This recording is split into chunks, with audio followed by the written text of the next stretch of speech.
Well, things being what they are, I thought I was done with that pre-unit Triumph, but there was another little hitch that happened before Mike came to get it, and I thought I might as well share it with you.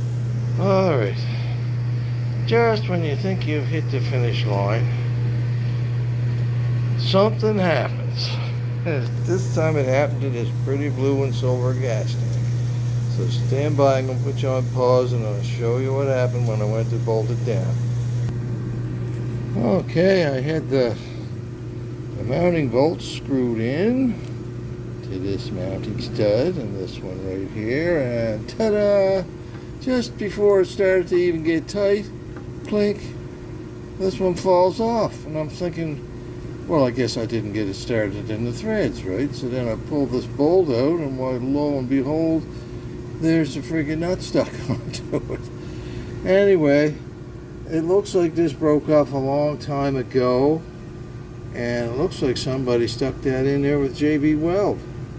So hey boys, JB Weld ain't gonna work on stuff like this.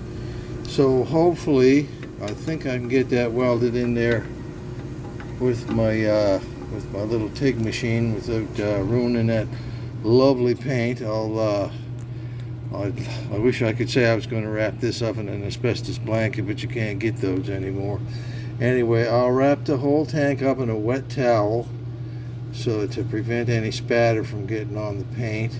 Thankfully, this tank has had no gas in it, so I'm not going to be too worried about it off-gassing and exploding or anything like that. But I guess you could say I'm lucky that it happened when it happened. So, yeah. That's my next job before I call this done, is to weld that little guy back in there. Always something. Okay, well, I got everything set up to go there. The little machine is all set for the right settings. I've got some wet paper towel on that tank, and I'm all ready to try to weld that little stud back in place there. Stud isn't the right name for it. I don't know what you call that. Nut. We'll call it a nut for argument's sake. Anyway, we'll grab the helmet.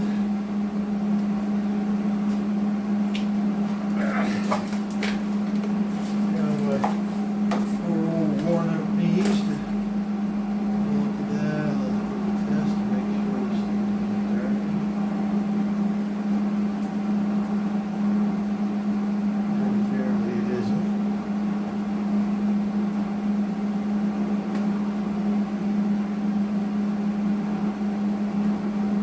Yep, there we go. It's going to work.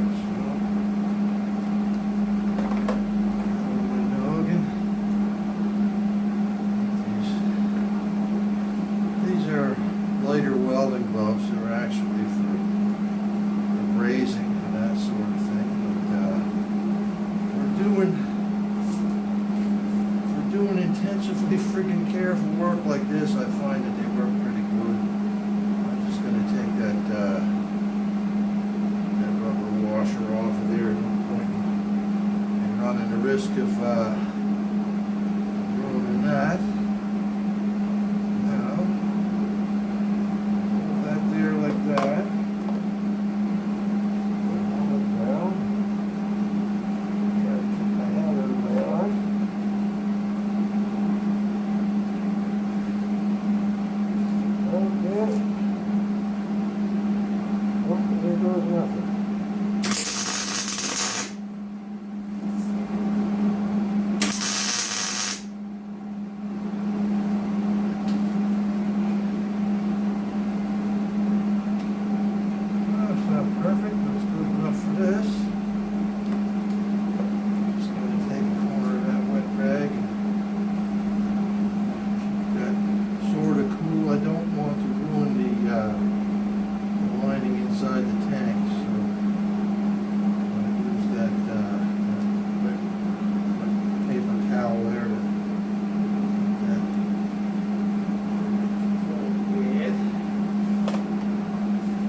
still stay in place. It would have been nicer to be able to brace that on, but you can't do that. Otherwise, it just completely ruined the paint on that tank. And I didn't want to do that. So, yeah. Cool towel on there to cool that off. Yep. There. Now, I'll just stick that back on the bike and hopefully the weld will hold it. Okay, so that's another little problem solved. That stud, or that nut, I guess, held on the bottom of the tank because I got the bolts in and got them both all tightened up. Gas cap can go back on. Anytime you're using any kind of heat around a gas tank, even something that you know hasn't had gas in it for years, it's a real good idea to take that gas cap off anyway. Sometimes you get off gassing. I had a Suzuki tank one time that I was working on, and I had the cap off when I was working on it, but I had put about, must have been a gallon of water and dishwasher detergent in it to get the gas, cleaned out of the tank. Then I put about 2 liters of water in the tank while I was welding up these pinholes that were under the Suzuki sign on the side there. Well, by God, as soon as the flame got at the side of that, it just went woof, and about a 3-foot length of flame came shooting out of that freaking gas tank, scared the living daylights out of me. After that, I wouldn't go near a gas tank with a torch, especially one that had recently had gas in it. Like if it was sitting for 5 years with no fuel in it, I don't think I'd have a problem with something like that. But boy, I won't go near a gas tank anymore with anything that's had fuel in it in the last 5 years. But, all right, anyway, that takes care of those little problems. Just put the fuel lines up over the barbs on the tank here. I don't think I'm going to put a clamp on them because they're really good barbs and they're a nice tight fit. So you really got to work to get the fuel lines off those barbs. So I'm not a bit worried about them ever coming off of there. At least not without forcing them off yourself. All right, so that's it. She's ready for the road. Come on, spring. Oh, by the way, it's actually warmed up around here the last couple of days. We had a really bad spell. Well, most of North America did, because good old Arctic vortex kind of slipped down over the prairies, and basically it kind of follows the shape of Hudson Bay, and so we were in some really cold air for a while.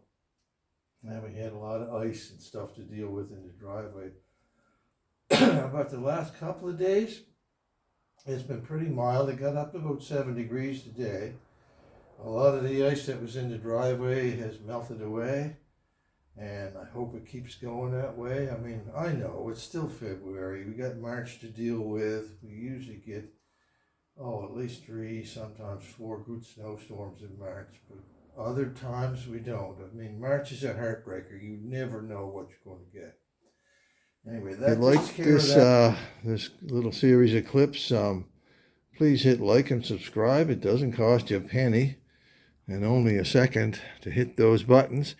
And next time I'll have something slightly different, but still interesting and still motorcycle related to talk about. So be good to each other. We'll see you next time.